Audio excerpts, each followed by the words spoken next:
ছোটবেলায় আমরা মা বাবার হাত থেকে বাঁচতে অনেক সময় মনে মনে দোয়া করতাম, ইস আজকে যদি বাড়িতে মা বাবা না থাকতো তাহলে অনেক বেশি মজা করতে পারতাম।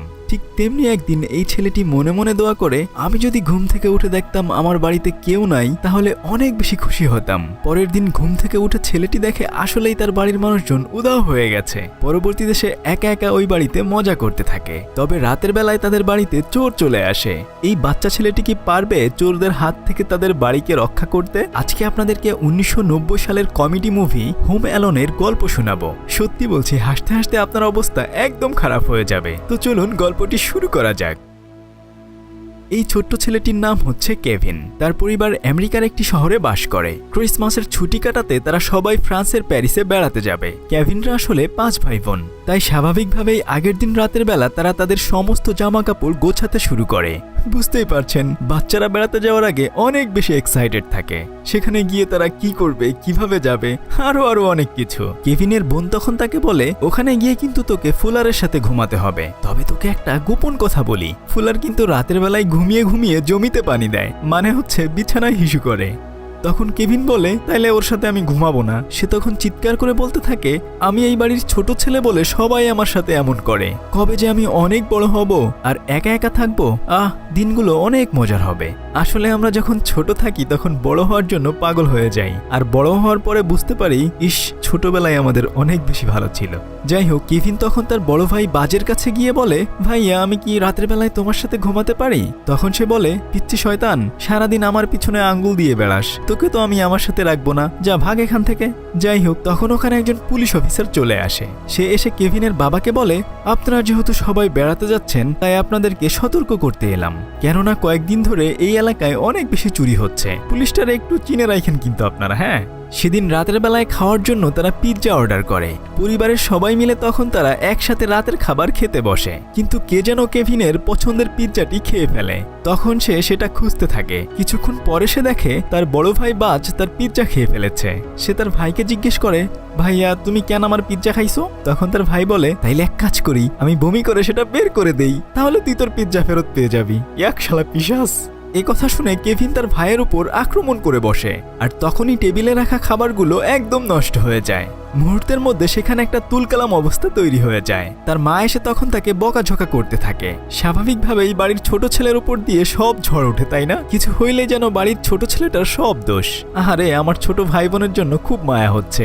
যাই হোক, তার মা তখন রাগ করে তাকে উপরের একটি রুমে নিয়ে যায়। তখন কেভিন বলতে থাকে, আম্মু তুমি বিশ্বাস করো, আমি ছোট বলে সবসময় ওরা আমাকে ভেজালে ফাঁসায় দেয়। তোমরা সবাই আমাকে অনেক বেশি অপছন্দ করো। আমি এমন পরিবার আর পছন্দ করি না। একা একা থাকতে আমার ভালো লাগে। তখন তার মা তাকে 3 তলার উপরে একটি রুমে রেখে দেয়। সে তখন নিজের রুমে একা একা বসে দোয়া করতে থাকে, সবাই যদি হঠাৎ করে একদিন উধাও হয়ে যেত তাইলে আমি এই বাড়ি একাই রাজত্ব করতাম।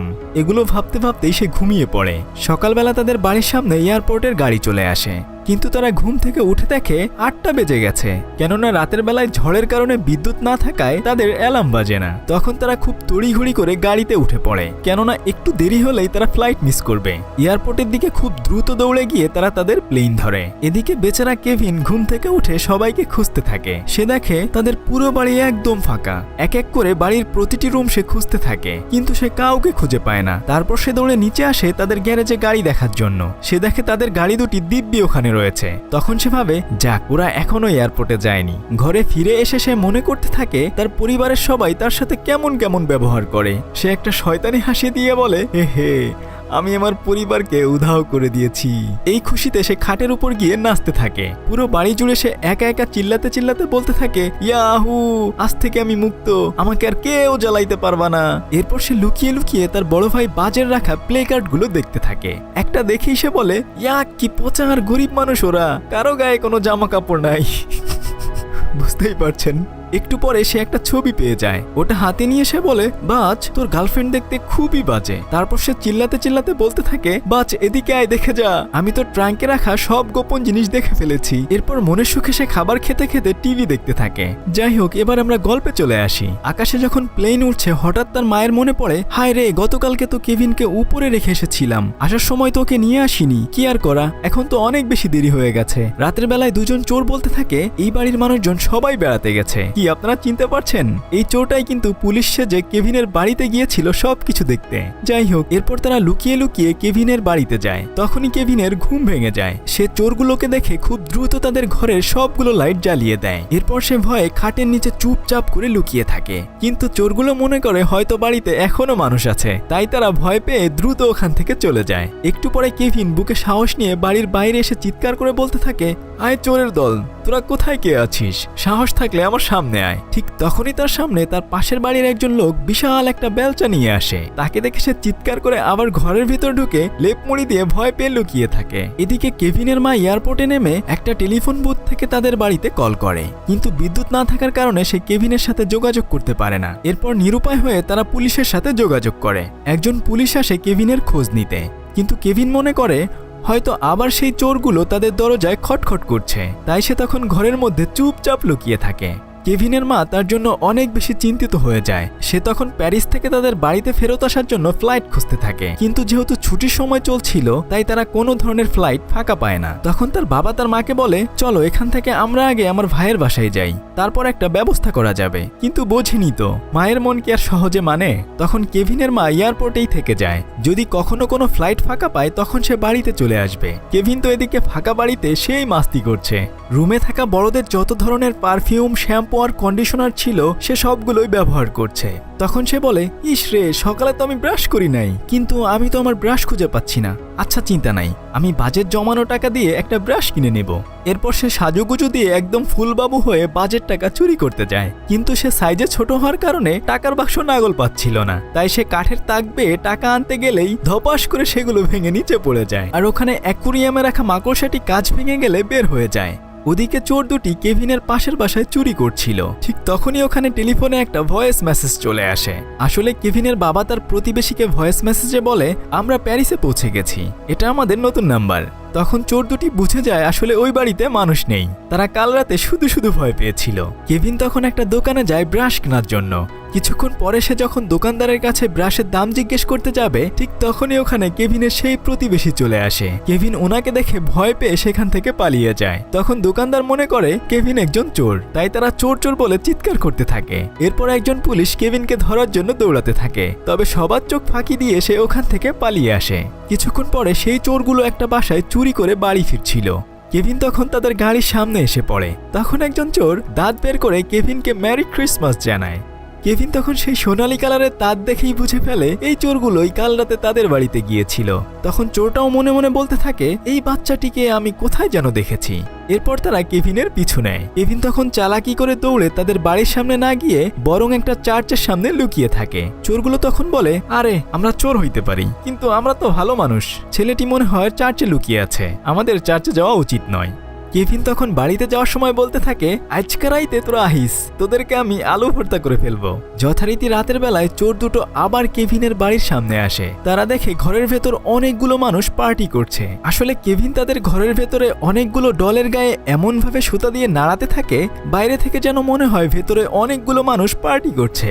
তখন চোরগুলো বলে, চল ভাই, ভালোই ভালো এখান থেকে কেটে পড়ি, কেউ দেখে ফেললে পেদানি খেতে হবে। তারা ভয়ে তখন সেখান থেকে চলে যায়। কেভিন তখন জানালা দিয়ে এগুলো দেখে অনেক বেশি মজা পায়। এদিকে তার ভাই বোনগুলো তার জন্য চিন্তা করতে থাকে, কিন্তু বাস তার বোনকে বলে, আরে চিন্তা করিস না, পিচ্চিটার এবার একটা উচিত শিক্ষা হবে, দেখুক একা একা থাকলে কেমন লাগে। কিন্তু কেভিন তো এদিকে মনের সুখে বিন্দাস আছে, তার ভাইয়ের টাকা দিয়ে পছন্দের চিজ পিৎজা অর্ডার করে খাচ্ছে।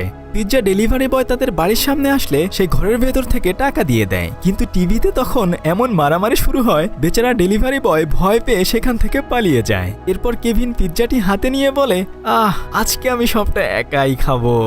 যাই হোক, কেভিনের মা এয়ারপোর্টে যাত্রীদের কাছে অনুরোধ করে একটা টিকিট ম্যানেজ করে নেয়। কেভিন রাতের বেলায় তাদের ফ্যামিলি ফটো হাতে নিয়ে বলতে থাকে, আব্বু আম্মু তোমরা কোথায়, খুব দ্রুত তোমরা ফিরে এসো, আমি আর কখনোই শয়তানি করব না, তোমাদেরকে না ভীষণ মিস করছি।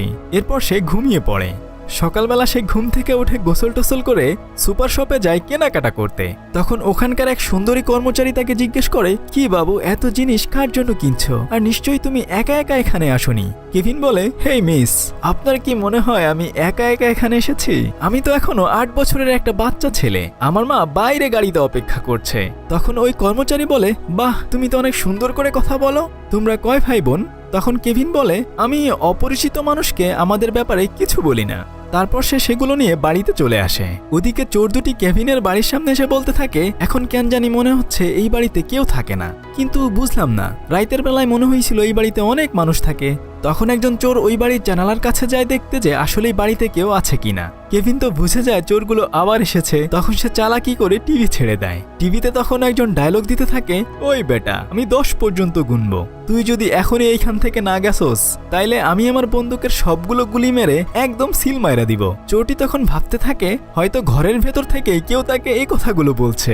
কেভিন চালাকি করে ওখানে পটকা ফুটিয়ে দেয়। চোরটি গুলাগুলির শব্দ শুনে এদিক সেদিক আছাড় খেয়ে পালাতে থাকে। গাড়িতে ফেরত আসলে তখন আরেকজন চোর বলে, কি রে, কি হইছে, এমন দৌড়াইতেছস কেন, কুত্তায় তোরে দৌড়ানি দিছে নাকি? তখন সে বলে, আরে ভাই বলিস না, ওই বাড়ির ভেতরে একজন আরেকজনকে গুলি কইরা একদম ফাটাই দিতাছে। তখন আরেকজন চোর বলে, যাই হোক, যেহেতু মানুষ মারা গেছে তাই অবশ্যই এখানে পুলিশ আসবে, আর আমরা সাক্ষ্য দেওয়ার অজুহাতে ওই বাড়িটাও দেখতে পারবো আসলেই ওখানে কেউ আছে কিনা। এদিকে কেভিনের মা বিমানে করে একটা এয়ারপোর্টে আশ্রয় নেয়। এখান থেকেও তাদের বাসা অনেক দূরে, তাই সে আরো একটি টিকিটের জন্য অনুরোধ করতে থাকে, কিন্তু এয়ারপোর্টের কেউই তখন তাকে সাহায্য করে না। তখন একটা ব্যান্ড দলের একজন ব্যক্তি এসে বলে, ম্যাম, আপনি চাইলে আমরা আপনাকে সাহায্য করতে পারি, আমরা আপনার এলাকার দিকেই যাব, আপনি আমাদের সাথে যেতে পারেন। যাই হোক, কিছুক্ষণ পরে কেভিন বাইরে আসে ক্রিসমাস ট্রি কাটার জন্য। তখন চোরগুলো তাকে দেখে ফেলে, আর একজন আরেকজনকে বলে, আরে ভাই, আমরা তো এতক্ষণ এই কিন্টার গার্ডেনের কাছে নাকানি চোবানি খেয়েছি। তখন তারা জানালা দিয়ে দেখে কেভিন ক্রিসমাস ট্রি সাজাচ্ছে। তারা কেভিনকে দেখেই চিনে ফেলে। তারপর তারা দুজন মিলে প্ল্যান করে, আজ রাত 9টায় এই বাড়িতে আমরা চুরি করব। কেভিন জানালা দিয়ে তাদের এসব কথাই শুনে ফেলে, কিভাবে চোরদের হাত থেকে নিজের বাড়ি রক্ষা করা যায়। কিছুক্ষণ পরে হাঁটতে হাঁটতে সে একটা চার্চে চলে আসে প্রার্থনা করার জন্য। তবে একটু পরে সে তাদের সেই প্রতিবেশীকে দেখতে পায়। শুরুর দিকে তাকে দেখে সে অনেক বেশি ভয় পেয়ে যায়, কিন্তু ওই বৃদ্ধ ব্যক্তিটি তার সাথে খুবই ভালো ব্যবহার করে। সে কেভিনকে উপদেশ দেয়, দেখো, জীবনে কোনো কিছুতে আমরা ভয় পেলে সেটা জয় করতে পারি না। এরপর তাদের দুজনের মাঝে ভালো একটা বন্ধুত্বপূর্ণ সম্পর্ক গড়ে ওঠে। কেভিন তখন মনে মনে বলে, শালা চোরগুলো, আজকে রাতে এই ছোট বাচ্চার সাহসিকতা দেখতে পাবি। এরপর সে হাসি খুশি ভাবে দৌড়ে বাড়িতে চলে আসে। ঘরের ভেতরে ঢুকেই সে বলতে থাকে, এটা আমার বাড়ি, আর অবশ্যই আমার বাড়ি আমাকেই রক্ষা করতে হবে। এরপর সে পরিকল্পনা শুরু করে দেয়। সিঁড়িতে সে এক বোতল তেল ছিটিয়ে রাখে। তারপর সে হিটার গরম করে দরজার সাথে লাগিয়ে দেয়। বাড়ির যেখানে সেখানে সে পেরেক পুঁতে রাখে। পিচ্চি বাচ্চার কিন্তু অনেক বুদ্ধি আছে, তাই না বলুন? কমেন্ট করে জানাতে ভুলবেন না কিন্তু। রাত যখন ঠিক 9টা বাজে তখনই ওই চোরগুলো তাদের বাড়ির সামনে চলে আসে। বাইরে থেকে কলিং বেল বাজিয়ে বলতে থাকে, পিচ্চি সোনা, আমরা জেনে গেছি তুমি বাড়িতে একাই আছো, ভালোই ভালোই দরজা খুলে দাও। কেভিন তখন তার ভাইয়ের খেলনা বন্দুকের নল বের করে বড় চোরটির একদম পার্সোনাল ব্যাংকে আঘাত করে। চোর বেচারা তখন তার সম্পত্তি ধরে বলতে থাকে, বাবা রে, মারে, আমি গেছি রে, আমার ভবিষ্যৎ একদম অন্ধকার হয়ে গেছে রে। তখন সে তার আরেক চোর বন্ধুকে বলে, যা তুই এখন ওই পিচ্চিটাকে ধরে নিয়ে আয়। সে তখন দরজার কাছে ছোট্ট একটা ফুটো দিয়ে যখন তার মাথা ঢোকায়, কেভিন তখনই তার 4 ইঞ্চি কপালের 12টা বাজিয়ে দেয়। তখন চোরটি বলে, এসব লুকোচুরি বাদ, তুই বেসমেন্ট দিয়ে ঢুকবি আর আমি সামনের দরজা দিয়ে ঢুকবো। যখনই সে দৌড়ে আসে সিঁড়ি বেয়ে উপরে ওঠার জন্য, তখনই সে চিৎপটা হয়ে পড়ে যায়। ঠিক একইভাবে বেসমেন্টের সিঁড়িতেও অন্য চোরটি আছাড় খায়। অনেক কষ্ট করে সে বেসমেন্টের ভেতরে ঢোকে। সেখানে অন্ধকার থাকার জন্য যখনই সে লাইটটা অন করতে যায়, উপর থেকে একটা গরম ইস্ত্রি তার মুখের উপরে পড়ে মানচিত্র এঁকে দেয়। একটু পরে সে সিঁড়ি বেয়ে উপরে উঠতে গেলে গরম আলকাতরায় তার পা পুড়ে যায়। এদিকে বড় চোরটি কোনোভাবে সিঁড়ি বেয়ে উপরে উঠে যখনই দরজায় হাতল ধরতে যায়, তখনই সে বিশাল একটা ছেঁকা খায়, আর হাতেও তখন একটা মানচিত্র হয়ে যায়। তারপর সে বলে, দাঁড়া পিচ্চি, দেখাচ্ছি। চোরটি অন্য একটা দরজা খুলে যখনই ঘরের ভেতরে ঢুকে যাবে, তখনই একটা ফায়ার গানে তার মাথায় আগুন ধরে যায়। চোরটি তখন করতে করতে দৌড়ে এসে বরফের ভেতরে মাথা গুজে দেয়। তার সমস্ত চুলগুলো পুড়ে মাথায় ফোস্কা পড়ে যায়। ওদিকে কেভিন ঘরের ভেতর থেকে এগুলো দেখে খুব বেশি মজা পাচ্ছিল। তারপর সে ঘরের মধ্যে ঢুকে চিৎকার করে বলতে থাকে, বিচ্ছুর বাচ্চাটা, কোথায় তুই, বের হয়ে আয়। কেভিন তখন অ্যাক্টিং করে বলে, আঙ্কেল, আমি খুব ভয় পাচ্ছি, তবে যদি তোমাদের সাহস থাকে আমাকে ভেতর থেকে ধরে নিয়ে যাও। যখনই সে ভেতরে ঢুকবে তার মুখে আঠা লেগে যায়, আর পায়ের সাথে দড়ি লেগে ফ্যানটিও অন হয়ে যায়। এর সাথে সাথে সবগুলো তুলা তার মুখে এসে লাগে। অন্য চোরটি যখন ওদিকে জানালা দিয়ে ঘরে ঢুকতে যায়, তখন ওখানে রাখা বৈদ্যুতিক বাল্বে তার পা কেটে যায়। কিছুক্ষণ পরে দুজন চোরের সাথে দুজনের দেখা হয়ে যায়। তারা তখন একে অপরকে চিনতে পারে না। যাই হোক, কেভিন তখন বলে, ওই হারামির দল, আমি উপরে আছি, পারলে উপরে আয়। যখন তারা উপরে উঠতে যায়, তখনই মেঝেতে রাখা সেই খেলনা গাড়িগুলোর কারণে আবার দুই বলদ চিৎপটা হয়ে পড়ে যায়। এরপর তারা যখন কেভিনকে ধরতে যায়, সে একটা রঙের কৌটা ছুঁড়ে মারলে ছোট চোরটার মাথায় গিয়ে লাগে। তখন বড় চোরটা বলে, আরে গাধার বাচ্চা, দেখে চলতে পারিস না? কিছুক্ষণ পরেই ওই কৌটাটি এসে তার মাথায় লাগে। তখন তারা একজন আরেকজনের উপরে গিয়ে পড়ে। ছোট চোরটি বলে, ভাই তোর একটা দাঁত নাই কেন? বড় চোরটি বলে, আমি চুরির টাকা দিয়ে একটা সোনার দাঁত বানাইছিলাম, এই পিচ্চির কারণে সেটা হারাই গেছে, ওরে তো আজকে আমি মাইরাই ফালাম ওরে।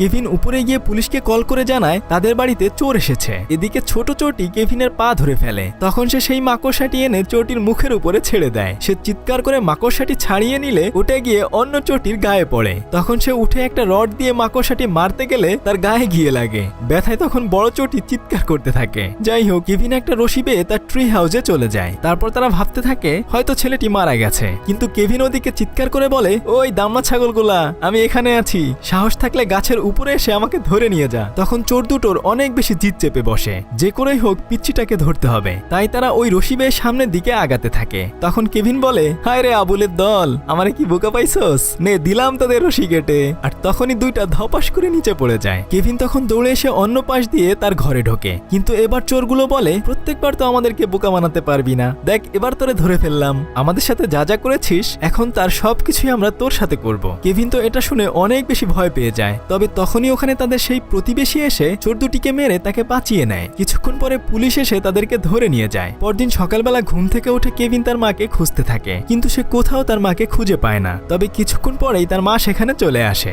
সে তার মাকে দেখে দৌড়ে গিয়ে জড়িয়ে ধরে। তার কিছুক্ষণ পরেই তার বাবা এবং ভাই বোনগুলো সবাই চলে আসে। তার বাবা তখন ফ্লোরে পড়ে থাকা সেই সোনার দাঁতটি দেখতে পায়। এদিকে কেউ জানে না যে কেভিন সাহসিকতার সাথে চোরগুলোর হাত থেকে নিজেদের বাড়ি কিভাবে বাঁচিয়েছে। যাই হোক, এই মুভিটি যদি আপনাদের ভালো লাগে তাহলে আমরা এর দ্বিতীয় পার্ট নিয়ে হাজির হব। দ্বিতীয় পার্টটি আপনারা দেখতে চান কিনা সেটা অবশ্যই কমেন্ট করে জানান।